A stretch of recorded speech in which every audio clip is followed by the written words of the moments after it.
எங்க நம்ம நினைச்ச மாதிரி இல்லைங்க. என்னாலும் கண்டென்ட் கொடுக்குறாப்புல உள்ள எல்லா ப்ரோமோ எல்லா விஷயம். அது மட்டும் இல்லாமல் உள்ள வந்துட்டு இருக்கக்கூடிய 24/7 ஒரு 80% வந்து திவாகர் தான் இருக்கா. அப்படி அதுதான் உண்மை. ஃபேஸ் வாஷ் பண்ணா கண்டென்ட்டு, தண்ணி பிடிக்க போனா கண்டென்ட்டு, பாரு கூட பேசினா கண்டென்ட்டு, உட்காந்தா கண்டென்ட்டு. இது மட்டும் இல்லாமல் திவாகருக்கு சப்போர்ட் எகிரிக்கிட்டு இருக்கு அப்படின்றது எப்படி தெரியுதுன்னா கமெண்ட் செக்ஷன்லையும் தெரியுது. அதே மாதிரி இருக்கு. அவரை முதல்ல வந்து தப்பா பேசின ஆட்கள்லாம் இப்போ அவர் சைடு நியாயம் இருக்குங்க.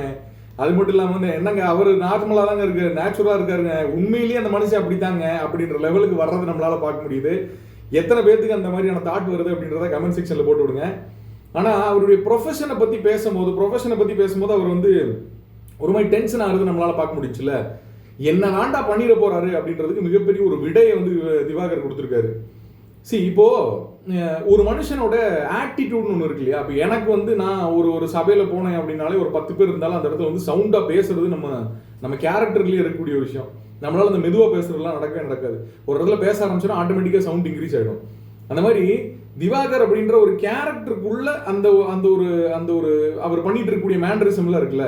என்னடா லூசு பைய மாதிரி பண்றான் அப்படின்னு சில பேர் இது பண்ணுவாங்க. பட் அவர் நேச்சுரலாவே அப்படித்தானோ அப்படின்னு தோண வைக்கிற விஷயம் இன்னைக்கு ஒன்று நடந்துச்சு. அதை பத்தி தான் பார்க்க போறோம். பிசியோதெரப்பி அப்படின்ற ஒரு விஷயத்துல வந்து இவர் வந்து ஒரு டாக்டர் பட்டம் வாங்கியிருக்காருல்ல. அந்த பிசியோதெரப்பியை பத்தி பேசிதான் பிரவீனுக்கும் இவருக்கும் சண்டை வந்துச்சு. இன்னைக்கு அதே பிரவீன் எனக்கு காலில் பயங்கரமான வலிங்க இவர்கிட்ட வராரு, முட்டி வலிங்க அப்படின்னு சொல்லி.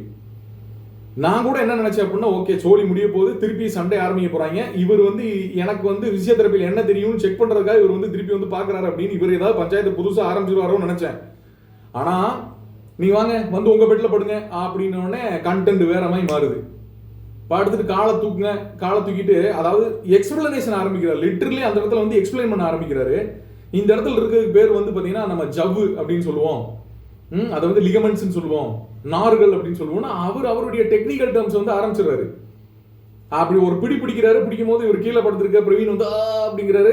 இருங்க, இதுக்கு வந்து நாங்க பிசியோதெரப்பில மிகப்பெரிய ஒரு எக்ஸசைஸ் என்ன அப்படின்னு பாத்தீங்கன்னா, தூக்குங்க அப்படின்னு காலை தூக்கி தலைவாணியை மடிச்சு கீழே வச்சு நல்லா பிரஸ் பண்ணுங்க, 1 2 3 கத்த ஆரம்பிச்சிட்டாரு.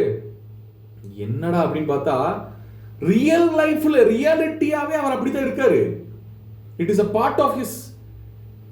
நமக்கு என்ன தோணுது அப்படின்னா, இந்த ப்ரொஃபஷனுக்காக ஐ மீன் சினிமா மேல் இருக்கக்கூடிய ஆர்வத்துல நடிப்பு அரக்கன் அப்படின்ற பேர்ல வந்து இவர் பண்ணிட்டு இருக்கக்கூடிய கோப்பராயம் லூசுத்தனமான வேலைகள்லாம் பார்க்கும்போது நம்ம வந்து இதுக்காக மட்டும் அப்படி இருக்காரோன்னு நினைச்சேன். பட் பிசியோதெரப்பியில அவருடைய ட்ரீட்மெண்ட் பண்ணும்போது கூட அந்த ஒரு ஆக்டிவ்னஸ் இருக்கு. சவுண்டா தான் பேசுறாரு.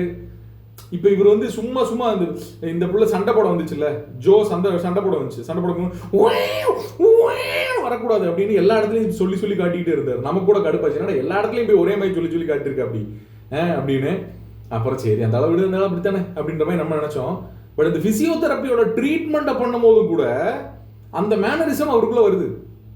இதை விட இன்னொரு விஷயம் நான் சொல்றேன் கேளுங்க, அற்புதமான விஷயம் சொல்றேன் கேளுங்க. இப்ப காலில் பிரஷர் கொடுத்துட்டு அப்படி காலை தூங்க 1 2 3 அப்படிங்கிறாரு. ஓ, இது பார்ட் ஆஃப் கேமா? இது பார்ட் ஆஃப் யுவர் மேனரிசமா? சாரினே, நான் வந்து தப்பா நினைச்சிட்டோம் உங்களை. நீங்க நேச்சுரலாவே அப்படித்தான். இப்போ நேச்சுரல் ஸ்டார் நீங்க. ஸோ உங்களோட கருத்துக்களை என்ன கமெண்ட் செக்ஷன்ல பதிவு பண்ணுங்க. அதுக்கப்புறம் கேமரா முன்னாடி வந்து விதவிதமான விஷயங்களை பண்ணிக்கிட்டே இருக்கு.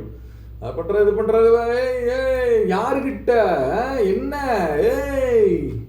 முடியவே முடியாது போல் இருக்கு.